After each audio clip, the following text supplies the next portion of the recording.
ଆଇବ ଅଧ୍ୟାୟ 11। ଏଥିରେ ନାମାଥୀୟ ସୋଫର ଉତ୍ତର କରି କହିଲା, ଏତେ କଥାର କି କିଛି ଉତ୍ତର ଦିଆଯିବ ନାହିଁ ଓ ବକୁଆ ଲୋକ କଣ ନିର୍ଦ୍ଦୋଷ ଗଣାଯିବ? ତୁମ୍ଭର ଦର୍ପ କଣ ଲୋକମାନଙ୍କୁ ନୀରବ କରିବ ଓ ତୁମ୍ଭେ ପରିହାସ କଲେ କେହି କଣ ତୁମ୍ଭକୁ ଲଜ୍ଜିତ କରିବ ନାହିଁ? କାରଣ ତୁମ୍ଭେ କହୁଅଛ, ମୋହର ବାକ୍ୟ ଶୁଦ୍ଧ, ମୁଁ ତୁମ୍ଭ ଦୃଷ୍ଟିରେ ସୂଚି।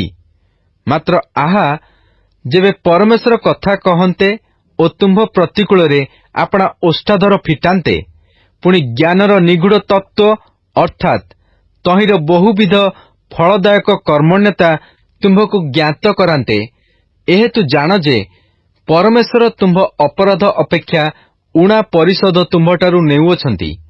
ତୁମ୍ଭେ କଣ ଅନୁସନ୍ଧାନ ଦ୍ୱାରା ପରମେଶ୍ୱରଙ୍କୁ ପାଇପାର? ତୁମ୍ଭେ କଣ ସର୍ବଶକ୍ତିମାନଙ୍କର ସମ୍ପୂର୍ଣ୍ଣ ତତ୍ତ୍ୱ ପାଇପାର? ତାହା ଆକାଶ ତୁଲ୍ୟ ଉଚ୍ଚ। ତୁମ୍ଭେ କଣ କରିପାର? ପାତାଳଠାରୁ ଗଭୀର ତୁମ୍ଭେ କଣ ଜାଣିପାର? ତହିଁର ପରିମାଣ ପୃଥିବୀ ଅପେକ୍ଷା ଦୀର୍ଘ ଓ ସମୁଦ୍ର ଅପେକ୍ଷା ପ୍ରଶସ୍ତ। ଯେବେ ସେ ଚାଲିଯାଆନ୍ତି ଓ ବନ୍ଦ କରନ୍ତି ଓ ବିଚାର ସଭାକୁ ଡାକନ୍ତି, ତେବେ କିଏ ତାହାଙ୍କୁ ବାରଣ କରିପାରେ? କାରଣ ସେ ଅସାର ଲୋକଙ୍କୁ ଜାଣନ୍ତି। ସେ ଆଲୋଚନା ନ କରି ହିଁ ଅଧର୍ମ ଦେଖନ୍ତି।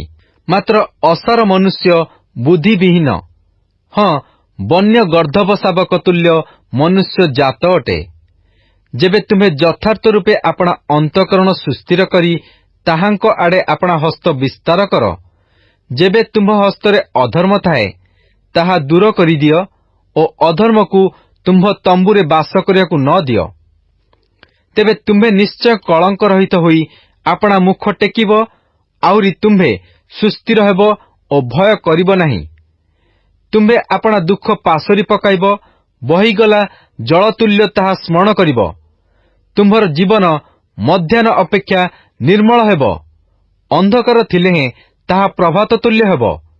ପୁଣି ଭରସା ଥିବାରୁ ତୁମ୍ଭେ ନିର୍ବିଘ୍ନରେ ରହିବ, ଆହୁରି ତୁମ୍ଭେ ଆପଣା ଚତୁର୍ଦ୍ଦିଗ ଅନ୍ୱେଷଣ କରି ନିରାପଦରେ ବିଶ୍ରାମ କରିବ। ମଧ୍ୟ ତୁମ୍ଭେ ଶୟନ କଲେ କେହି ତୁମ୍ଭକୁ ଭୀତ କରିବ ନାହିଁ, ବରଞ୍ଚ ଅନେକେ ତୁମ୍ଭ ନିକଟରେ ନିବେଦନ କରିବେ। ମାତ୍ର ଦୁଷ୍ଟମାନଙ୍କର ଚକ୍ଷୁ ନିସ୍ତେଜ ହେବ ଓ ସେମାନଙ୍କର ପଳାଇବାର ବାଟ ରହିବ ନାହିଁ, ଆଉ ସେମାନଙ୍କର ଭରସା ପ୍ରାଣତ୍ୟାଗରେ ପରିଣତ ହେବ। ଆଇବ ଅଧ୍ୟାୟ 12। ତହୁଁ ଆଇବ ଉତ୍ତର କରି କହିଲା, ତୁମ୍ଭେମାନେ ତ ଲୋକ, ସନ୍ଦେହ ନାହିଁ। ତୁମ୍ଭମାନଙ୍କ ସଙ୍ଗେ ସଙ୍ଗେ ଜ୍ଞାନ ମରିଯିବ। ମାତ୍ର ତୁମ୍ଭମାନଙ୍କ ପରି ଆମ୍ଭର ବୁଦ୍ଧି ଅଛି। ମୁଁ ତୁମ୍ଭମାନଙ୍କଠାରୁ ଊଣା ନୁହେଁ। ହଁ, ଏପରି କଥା ସବୁ କିଏ ନ ଜାଣେ? ମୁଁ ପ୍ରତିବାସୀର ହାସ୍ୟାସ୍ପଦ ଲୋକତୁଲ୍ୟ ହୋଇଅଛି। ସେ ପରମେଶ୍ୱରଙ୍କୁ ଡାକନ୍ତେ, ସେ ତାହାକୁ ଉତ୍ତର ଦେଲେ। ଧାର୍ମିକ ସିଦ୍ଧ ଲୋକ ହାସ୍ୟାସ୍ପଦ ହୋଇଅଛି। ସୁଖରେ ଥିବା ଲୋକର ବୋଧରେ ବିପଦ ତୁଚ୍ଛନୀୟ। ଯେଉଁମାନଙ୍କର ପାଦ ଖସିଯାଏ, ସେମାନଙ୍କ ନିମନ୍ତେ ତାହା ପ୍ରସ୍ତୁତ। ଡକାଇତମାନଙ୍କର ତମ୍ବୁ ଭାଗ୍ୟବାନ ହୁଏ ଓ ପରମେଶ୍ୱରଙ୍କୁ ବିରକ୍ତ କରିବା ଲୋକେ ନିର୍ବିଘ୍ନରେ ରହନ୍ତି। ପରମେଶ୍ୱର ସେମାନଙ୍କ ହସ୍ତରେ ବହୁତ ଦିଅନ୍ତି। ମାତ୍ର ଏବେ ପଶୁମାନଙ୍କୁ ପଚାର, ସେମାନେ ତୁମ୍ଭକୁ ଶିକ୍ଷା ଦେବେ, ଓ ଆକାଶର ପକ୍ଷୀମାନଙ୍କୁ ପଚାର, ସେମାନେ ତୁମ୍ଭକୁ ଜଣାଇବେ। ଅବା ପୃଥିବୀ କି ବୋଲ, ସେ ତୁମ୍ଭକୁ ଶିକ୍ଷା ଦେବ, ଓ ସମୁଦ୍ରର ମତ୍ସ୍ୟମାନେ ତୁମ୍ଭ ପ୍ରତି ପ୍ରକାଶ କରିବେ। ସଦାପ୍ରଭୁଙ୍କ ହସ୍ତ ଯେ ଏହା କରିଅଛି, ଏ ସକଳ ଦ୍ୱାରା କିଏ ନ ଜାଣେ? ତାହାଙ୍କ ହସ୍ତରେ ପ୍ରତ୍ୟେକ ଜୀବର ପ୍ରାଣ ଓ ସମୁଦାୟ ନରବଂଶର ଶ୍ୱାସବାୟୁ ଅଛି। ଯେପରି ରସନା ଖାଦ୍ୟର ଆସ୍ୱାଦ ପାଏ, ସେପରି କର୍ଣ୍ଣ କଣ କଥାର ପରୀକ୍ଷା ନ କରେ? ପ୍ରାଚୀନମାନଙ୍କଠାରେ ଜ୍ଞାନ ଅଛି ଓ ଦୀର୍ଘାୟୁରେ ବୁଦ୍ଧି ଥାଏ। ତାହାଙ୍କଠାରେ ଜ୍ଞାନ ଓ ପରାକ୍ରମ ଥାଏ। ତାହାଙ୍କର ମନ୍ତ୍ରଣା ଓ ବୁଦ୍ଧି ଅଛି। ଦେଖ, ସେ ଭାଙ୍ଗି ପକାନ୍ତି, ଆଉ ତାହା ପୁନର୍ନିର୍ମିତ ହୋଇ ନ ପାରେ। ସେ ମନୁଷ୍ୟକୁ ରୁଦ୍ଧ କଲେ ଆଉ ମୁକୁଳା ହୋଇ ନ ପାରେ। ଦେଖ, ସେ ଜଳରାଶିକି ଅଟକାଇଲେ ତାହା ସବୁ ଶୁଷ୍କ ହୋଇଯାଏ। ପୁନର୍ବାର ସେ ତାହା ପଠାଇଦେଲେ ତାହା ପୃଥିବୀକି ଓଲଟ ପାଲଟ କରି ପକାଏ। ତାହାଙ୍କଠାରେ ବଳ ଓ ଫଳଦାୟକ କର୍ମଣ୍ୟତା ଥାଏ। ଭ୍ରାନ୍ତ ଓ ଭ୍ରାମକ ତାହାଙ୍କର। ସେ ମନ୍ତ୍ରୀମାନଙ୍କୁ ଲୁଟିତ କରି ନେଇଯାଆନ୍ତି ଓ ବିଚାରକର୍ତ୍ତୃଗଣକୁ ସେ ନିର୍ବୋଧ କରନ୍ତି। ସେ ରାଜାମାନଙ୍କର ବନ୍ଧନ ମୁକ୍ତ କରନ୍ତି ଓ କଟିବନ୍ଧନୀରେ ସେମାନଙ୍କ କଟି ବାନ୍ଧନ୍ତି। ସେ ଯାଜକମାନଙ୍କୁ ଲୁଟିତ କରି ନେଇଯାଆନ୍ତି ଓ ବିକ୍ରମୀମାନଙ୍କୁ ପରାସ୍ତ କରନ୍ତି। ସେ ବିଶ୍ୱସ୍ତମାନଙ୍କ ବଚନ ଅନ୍ୟଥା କରନ୍ତି ଓ ପ୍ରାଚୀନମାନଙ୍କ ବୁଦ୍ଧିକି ହରଣ କରିନିଅନ୍ତି। ସେ ଅଧିପତିମାନଙ୍କ ଉପରେ ତୁଚ୍ଛତା ଢାଳନ୍ତି ଓ ବଳବାନର ପଟୁକା ଫିଟାଇ ପକାନ୍ତି। ସେ ଅନ୍ଧକାରରୁ ନିଗୁଢ଼ ବିଷୟ ପ୍ରକାଶ କରନ୍ତି ଓ ମୃତ୍ୟୁଛାୟାକୁ ଆଲୁଅକୁ ଆଣନ୍ତି। ସେ ଗୋଷ୍ଠୀମାନଙ୍କୁ ବୃଦ୍ଧି କରନ୍ତି ଓ ସେମାନଙ୍କୁ ବିନାଶ କରନ୍ତି। ସେ ଗୋଷ୍ଠୀମାନଙ୍କୁ ବାହାରେ ବିସ୍ତୀର୍ଣ୍ଣ କରନ୍ତି ଓ ସେମାନଙ୍କୁ ଭିତରେ ଆଣନ୍ତି। ସେ ପୃଥିବୀସ୍ଥ ଲୋକମାନଙ୍କ ପ୍ରଧାନ ବର୍ଗର ହୃଦୟ ହରଣ କରନ୍ତି ଓ ସେ ସେମାନଙ୍କୁ ପଥହୀନ ମରୁଭୂମିରେ ଭ୍ରମଣ କରାନ୍ତି। ସେମାନେ ଆଲୁଅ ରହିତ ହୋଇ ଅନ୍ଧକାରରେ ଦରାଣ୍ଡି ହୁଅନ୍ତି। ସେ ସେମାନଙ୍କୁ ମତ ଲୋକ ପରି ଟଳମଳ କରାନ୍ତି। ଆଇବ ଅଧ୍ୟାୟ 13। ଦେଖ, ମୋହର ଚକ୍ଷୁ ଏସବୁ ଦେଖିଅଛି, ମୋହର କର୍ଣ୍ଣ ଏହା ଶୁଣି ବୁଝିଅଛି। ଯାହା ତୁମେମାନେ ଜାଣ ତାହା ମୁଁ ଜାଣେ। ମୁଁ ତୁମମାନଙ୍କଠାରୁ ଊଣା ନୁହେଁ।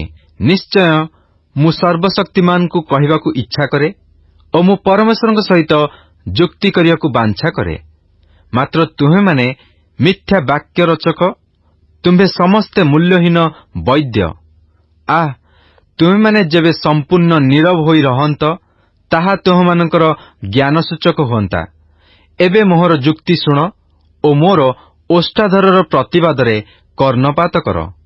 ତୁମେମାନେ କଣ ପରମେଶ୍ୱରଙ୍କ ପକ୍ଷରେ ଅନ୍ୟାୟ କଥା କହିବ ଓ ତାହାଙ୍କ ପକ୍ଷରେ ପ୍ରବଞ୍ଚନା ବାକ୍ୟ କହିବ? ତୁମେମାନେ କଣ ତାହାଙ୍କର ମୁଖାପେକ୍ଷା କରିବ? ତୁମେମାନେ କଣ ପରମେଶ୍ୱରଙ୍କ ପକ୍ଷରେ ବିରୋଧ କରିବ? ସେ ଯେ ତୁମମାନଙ୍କୁ ପରୀକ୍ଷା କରିବେ, ଏହା କି ଭଲ? କିଏବା କେହି ଯେପରି ମନୁଷ୍ୟକୁ ଭୁଲାଏ, ସେପରି ତୁମେମାନେ କଣ ତାହାଙ୍କୁ ଭୁଲାଇବ? ତୁମେମାନେ ଗୋପନରେ ମୁଖାପେକ୍ଷା କଲେ ସେ ଅବଶ୍ୟ ତୁମମାନଙ୍କୁ ଅନୁଯୋଗ କରିବେ। ତାହାଙ୍କର ମହତ୍ତ୍ୱ କଣ ତୁମମାନଙ୍କୁ ଭୀତ କରିବ ନାହିଁ ଓ ତାହାଙ୍କର ଭୟଙ୍କରତା କଣ ତୁମମାନଙ୍କ ଉପରେ ପଡ଼ିବ ନାହିଁ? ତୁମମାନଙ୍କ ସ୍ମରଣୀୟ ବଚନମାଳା ଭସ୍ମରୂପ ପ୍ରବାଦ ଅଟେ।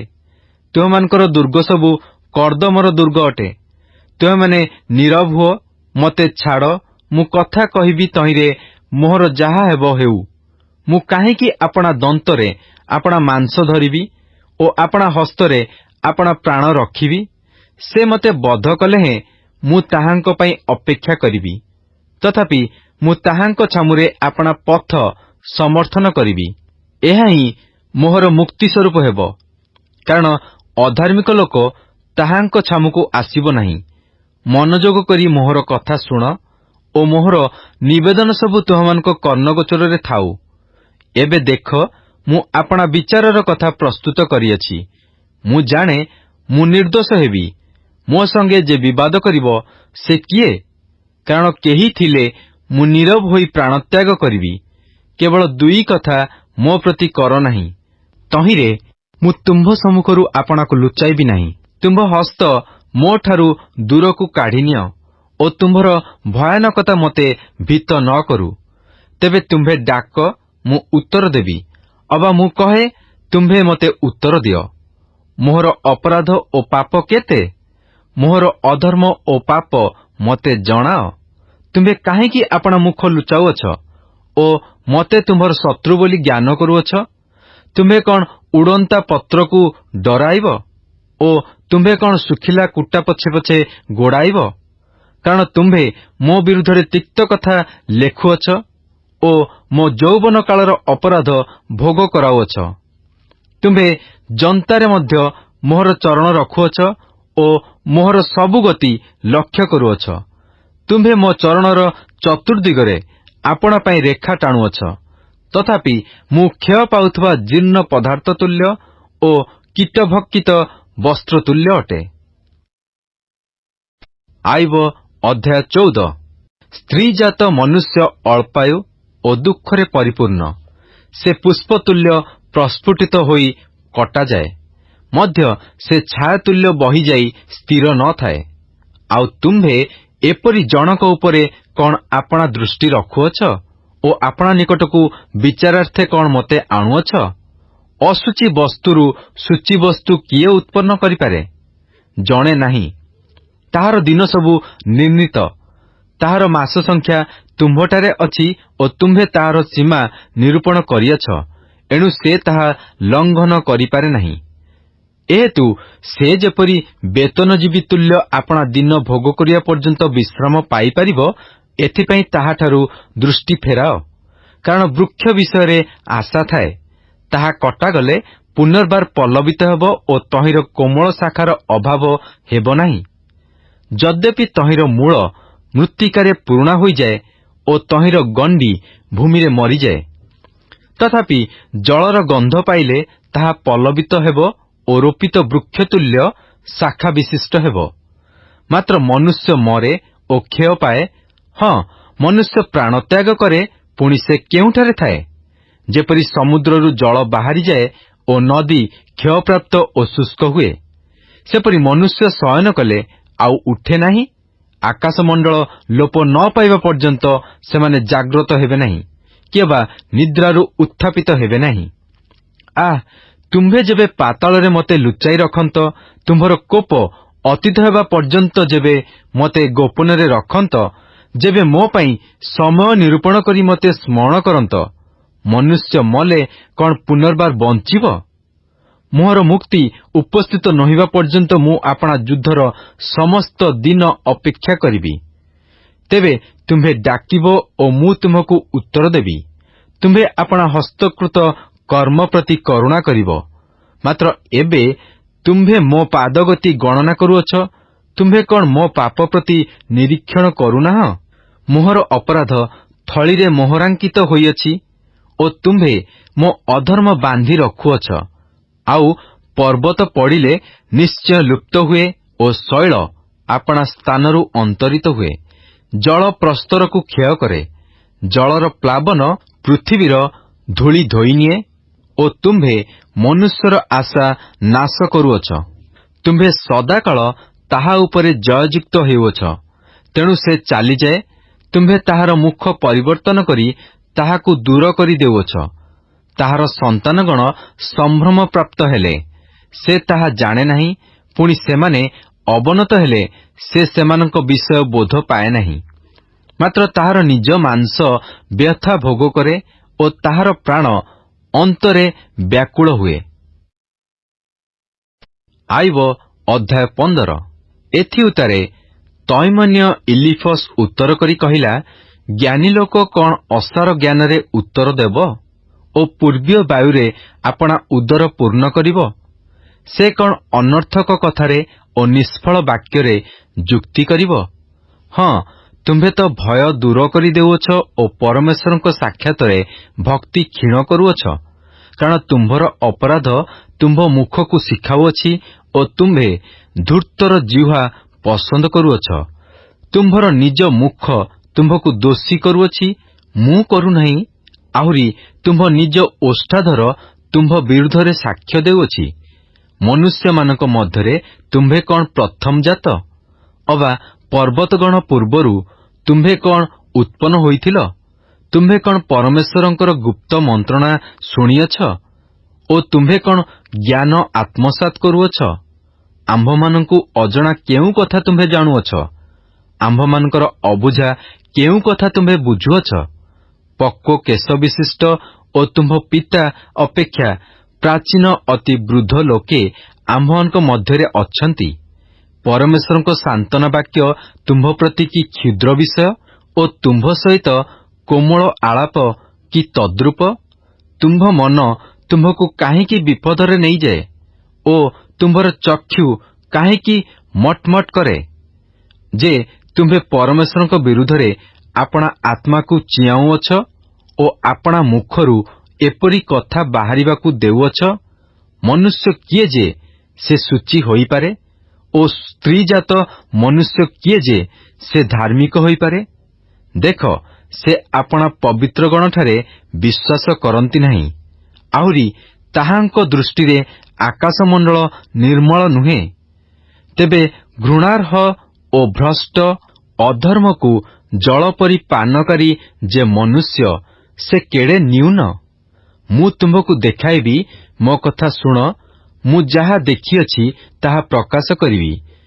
ଜ୍ଞାନୀମାନେ ଆପଣା ଆପଣା ପିତୃଲୋକଙ୍କଠାରୁ ତାହା ପାଇ କହିଅଛନ୍ତି ଓ ଗୁପ୍ତ କରିନାହାନ୍ତି।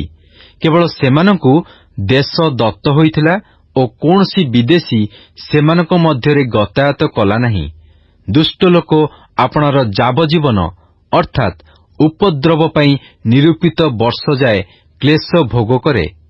ତାହାର କର୍ଣ୍ଣରେ ତ୍ରାସଜନକ ଶବ୍ଦ ଥାଏ। ସୌଭାଗ୍ୟ ସମୟରେ ଲୁଟକାରୀ ତାହାକୁ ଆକ୍ରମଣ କରିବ। ସେ ଅନ୍ଧକାରରୁ ଫେରିଆସିବ ବୋଲି ବିଶ୍ୱାସ କରେ ନାହିଁ ଓ ସେ ଖଡ୍ଗ ନିମନ୍ତେ ଅପେକ୍ଷିତ।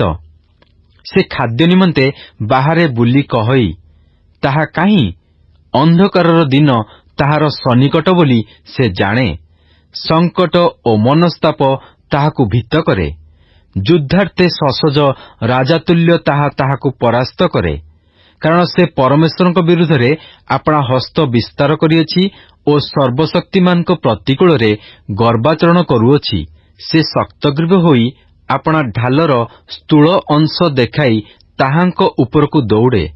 ସେ ଆପଣା ମେଦରେ ଆପଣା ମୁଖ ଆଚ୍ଛାଦନ କଲା ଓ କଟିଦେଶ ହୃଷ୍ଟପୁଷ୍ଟ କଲା। ଆଉ ସେ ଉଜାଡ଼ ନଗରରେ ନିବାସୀ ରହିତ ଓ ଢିପି ହେବାକୁ ଉଦ୍ୟତ ଗୃହରେ ବାସ କଲା। ଏଣୁ ସେ ଧନବାନ ହେବ ନାହିଁ, ଅବା ତାହାର ସମ୍ପତ୍ତି ସ୍ଥାୟୀ ହେବ ନାହିଁ, କି ଅବା ସେମାନଙ୍କର ଉତ୍ପନ୍ନ ଫଳ ଭୂମିକି ଓହଳିବ ନାହିଁ। ସେ ଅନ୍ଧକାରରୁ ପ୍ରସ୍ଥାନ କରିବ ନାହିଁ।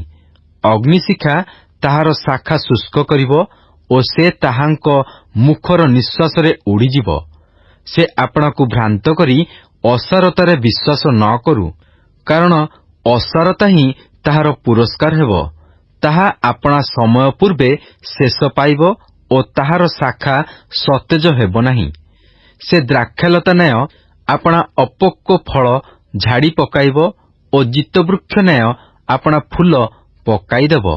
କାରଣ ଅଧାର୍ମିକମାନଙ୍କ ସଙ୍ଗୀ ଦଳ ଅଫଳ ହେବେ ଓ ଅଗ୍ନି ଲାଞ୍ଚର ତମ୍ବୁ ସବୁ ଗ୍ରାସ କରିବ। ସେମାନେ ଅନିଷ୍ଟ ଗର୍ଭଧାରଣ କରି ଅଧର୍ମ ପ୍ରସବ କରନ୍ତି ଓ ସେମାନଙ୍କ ଉଦର ପ୍ରତାରଣା ପ୍ରସ୍ତୁତ କରେ। ଆୟୁବ ଅଧ୍ୟାୟ 16। ଏଥିରେ ଆୟୁବ ଉତ୍ତର କରି କହିଲା, ମୁଁ ଏପରି ଅନେକ କଥା ଶୁଣିଅଛି। ତୁମ୍ଭେ ସମସ୍ତେ ଦୁଃଖଦାୟକ ସାନ୍ତ୍ୱନାକାରୀ ଅଟ। ଅସାର କଥାର କି ଶେଷ ଥାଏ? ଉତ୍ତର ଦେବା ପାଇଁ ତୁମ୍ଭକୁ କେଉଁ କଥା ଉତ୍ତେଜିତ କରୁଅଛି? ମୁଁ ମଧ୍ୟ ତୁମମାନଙ୍କ ପରି କହିପାରନ୍ତି। ଯେବେ ତୁମମାନଙ୍କ ପ୍ରାଣ ମୋର ପ୍ରାଣର ଅବସ୍ଥାରେ ଥାଆନ୍ତା, ତେବେ ମୁଁ ତୁମମାନଙ୍କ ବିରୁଦ୍ଧରେ ବାକ୍ୟମାଳା ଏକତ୍ର ଖଞ୍ଜି ପାରନ୍ତି ଓ ତୁମମାନଙ୍କ ପ୍ରତି ଆପଣା ମୁଣ୍ଡ ହଲାଇ ପାରନ୍ତି। ମାତ୍ର ମୁଁ ଆପଣା ମୁଖରେ ତୁମମାନଙ୍କୁ ସବଳ କରନ୍ତି ଓ ମୋ ଓଷ୍ଠାଧରର ସାନ୍ତ୍ୱନା ତୁମମାନଙ୍କ ଦୁଃଖରେ ଉପଶମ କରନ୍ତା। ମୁଁ କଥା କହିଲେ ମୋ ଦୁଃଖର ଉପଶମ ହେଉନାହିଁ। ମୁଁ ନୀରବ ହେଲେ କି ମୋହର ଆରାମ ହୁଏ? ମାତ୍ର ସେ ଏବେ ମୋତେ କ୍ଳାନ୍ତ କରିଅଛନ୍ତି। ତୁମ୍ଭେ ମୋହର ସକଳ ସଙ୍ଗୀ ଦଳ ଶୂନ୍ୟ କରିଅଛ। ପୁଣି ତୁମ୍ଭେ ମୋତେ ଦୃଢ଼ କରି ଧରିଅଛ। ଏହା ମୋର ପ୍ରତିକୂଳରେ ସାକ୍ଷୀ ହୁଏ। ଆଉ ମୋ କ୍ଷୀଣତା ମୋ ପ୍ରତିକୂଳରେ ଉଠି ମୋ ମୁଖ ଆଗରେ ସାକ୍ଷ୍ୟ ଦିଏ। ସେ ନିଜ କୋପରେ ମୋତେ ବିଦୀର୍ଣ୍ଣ ଓ ତାଡ଼ନା କରିଅଛନ୍ତି। ସେ ମୋ ଉପରେ ଦନ୍ତ କଡ଼ମଡ଼ କରିଅଛନ୍ତି। ମୋହର ବିପକ୍ଷ ମୋ ଉପରେ ଆପଣା ଚକ୍ଷୁ ତୀବ୍ର କରିଅଛି। ସେମାନେ ମୋ ଉପରେ ଆପଣା ଆପଣା ମୁଖ ମେଲା କରିଅଛନ୍ତି। ସେମାନେ ଧିକ୍କାର ପୂର୍ବକ ମୋ ଗାଲରେ ମାରିଅଛନ୍ତି। ସେମାନେ ମୋ ବିରୁଦ୍ଧରେ ଏକତ୍ରିତ ହୁଅନ୍ତି। ପରମେଶ୍ୱର ମୋତେ ଅଧାର୍ମିକମାନଙ୍କ ନିକଟରେ ସମର୍ପଣ କରନ୍ତି ଓ ମୋତେ ଦୁଷ୍ଟମାନଙ୍କ ହସ୍ତରେ ପକାଇ ଦିଅନ୍ତି। ମୁଁ ଆରାମରେ ଥିଲି, ସେ ମୋତେ ଭଗ୍ନ କଲେ। ହଁ, ମୋ ବେକ ଧରି ମୋତେ କଚାଡ଼ି ଖଣ୍ଡ ଖଣ୍ଡ କରିଅଛନ୍ତି ମଧ୍ୟ ସେ ମୋତେ ଆପଣାର ଲକ୍ଷ୍ୟ ରୂପେ ସ୍ଥାପନ କରିଅଛନ୍ତି। ତାହାଙ୍କ ଧନୁର୍ଦ୍ଧରମାନେ ମୋତେ ଚାରିଆଡ଼େ ଘେରିଅଛନ୍ତି। ସେ ମୋହର ଯକୃତ୍ ବିଦୀର୍ଣ୍ଣ କରନ୍ତି ଓ ଦୟା କରନ୍ତି ନାହିଁ। ସେ ମୋହର ପିତ୍ତ ଭୂମିରେ ଢାଳନ୍ତି। ସେ ମୋତେ ଭାଙ୍ଗି ଭାଙ୍ଗି ଭାଙ୍ଗି ପକାନ୍ତି। ସେ ବୀର ପରି मोर उपरकू धाई आसंती। मु आपणा चर्म उपरे अखा सिंह अछि ओ आपणा श्रृंग धूलिरे रखिअछि। रोदनरे मोहर मुख विकृत होइअछि ओ मृत्यु छाया मो चक्षुर पता उपर अछि। तथापि मो हस्तरे दौरात्म्य नाही ओ मोहर प्रार्थना निर्मल। गो पृथिवी मोहर रक्त आच्छादन कर नाही ओ मोहर क्रंदन कौनसी विश्राम स्थान न पाऊ। एबे मध्य देख मोहर साक्षी स्वर्गरे अछंती ओ मो पक्षरे प्रमाणदाता ऊर्ध्वरे अछंती। मो मित्रगण मते तुच्छ करंती, मात्र मोहर चक्षु परमेश्वरक उद्देश्य लोतक ढाळे, जेपरि से परमेश्वरक निकटरे मनुष्यर ओ प्रतिवासी निकटरे मनुष्य पुत्रर न्याय रक्षा करिवे। कारण अल्प वर्ष गत हेले जेउ पथरे जाई मु फेरी आसीबि नाही, सेही पथरे मु जीवी। आइब अध्याय 17। मोहर प्राण क्षय पाउअछि ओ मोहर दिन अवसान हेउछि। मो निमंते कबर प्रस्तुत अछि। निश्चय परिहासक माने मो निकटरे अछंती ओ सेमानक विरोध मो चक्षुगोचରରେ अछि। विनय करुअछि, प्रतिनिधि दियो आपणा निकटरे आपे मो पई लगा हुए, आउ किए मो हातरे हाथ देब। कारण तुम्भे सेमानक अंतकरणकु बुद्धिरु गुप्त करिअछ। एहेतु तुम्भे सेमानकु उन्नत करिब नाही। जे आपणा मित्रगणकु लूट रूपे समर्पण करे, ताहार संतानगणर चक्षु निस्तेज हेब। मध्य से मते लोकमानकर हास्यास्पद करिअछंती। मु प्रकाशरे घृणापात्र होइअछि। दुख सकाशु मध्य मोर चक्षु क्षीण होइअछि ओ मोहर सर्वांग छायातुल्य होइअछि। सरल लोके एथिरे चमत्कृत हेबे ओ निर्दोष लोक अधार्मिक विरुद्धरे आपणाकु उत्तेजित करिब। तथापि धार्मिक आपणा मार्ग दृढ़ करी धरिब ओ सूचीहस्त लोक आहुरी आहुरी बलवान हेब। मात्र तुम्भे समस्ते एबे फेरिआस। मु तुम्भମାନଙ୍କ ମଧ୍ୟରେ ज्ञानवान लोक पाइबि नाही। मोहर दिन सबु अतीत हेला। मोहर अभिप्राय अर्थात मोर मनर संकल्प सबु निष्फल हेला। सेमाने रात्रि की दिन करंती, सेमाने आलुओकु अंधकारर सन्निकट बोली कहंती। जेबे मु पातालकु आपणार गृह बोली अनाए, जेबे मु अंधकाररे आपणा सज्जा बिछाई अछि, जेबे मु क्षयकु कहिअछि तुम्भे मोहर पिता, कीटकु कहिअछि तुम्भे मोहर माता ओ भगिनी, तेबे मोहर भरसा काहीं ओ मोहर भरसा किए देखिब? ताहा पातालर अर्गळ आडकु ओह्लाई जिब, तहिरे एका बेले धूलिरे विश्राम हेब। Good morning and praise the Lord.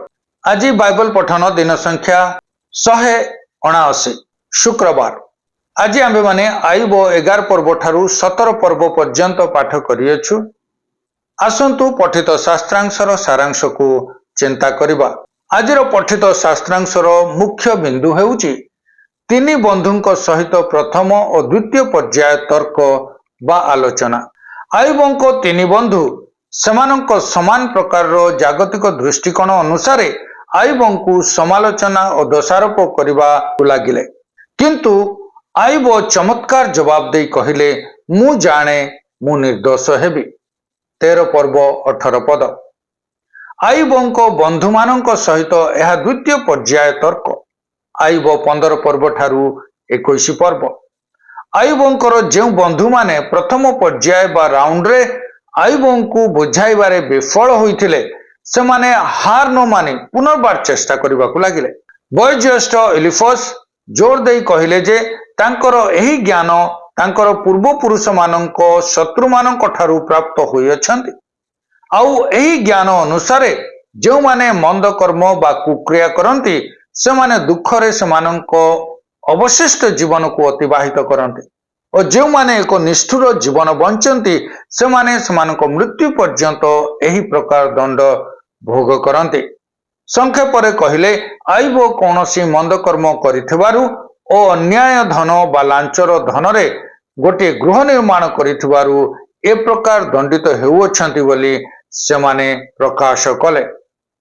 ଆଇବ ଏହାକୁ ବ୍ୟର୍ଥ ଓ ଅସାର କହି ପ୍ରତ୍ୟାଖ୍ୟାନ କଲେ ଓ ମରିବାକୁ ସୁଦ୍ଧା ବାଞ୍ଛା କଲେ, କିନ୍ତୁ ଅପର ପକ୍ଷରେ ଅନ୍ୟାୟର ପ୍ରତିକାର କରିବା ପାଇଁ ପ୍ରାର୍ଥନା କଲେ ଓ ତାଙ୍କୁ ନ୍ୟାୟ ଦେବା ନିମନ୍ତେ ଈଶ୍ୱରଙ୍କ ନିକଟରେ ନିବେଦନ କଲେ। ଏହା ଥିଲା ଆଜିର ପଠିତ ଶାସ୍ତ୍ରାଂଶର ସାରାଂଶ। ଖ୍ରୀଷ୍ଟଙ୍କ ଠାରେ ଏକତ୍ର, ଆହା ଏହା କି ଆଶୀର୍ବାଦର ବିଷୟ ଅଟେ। ପ୍ରଭୁ ଆଜିର ପଠନରେ ଆମ ସମସ୍ତଙ୍କୁ ଆଶୀର୍ବାଦ କରନ୍ତୁ।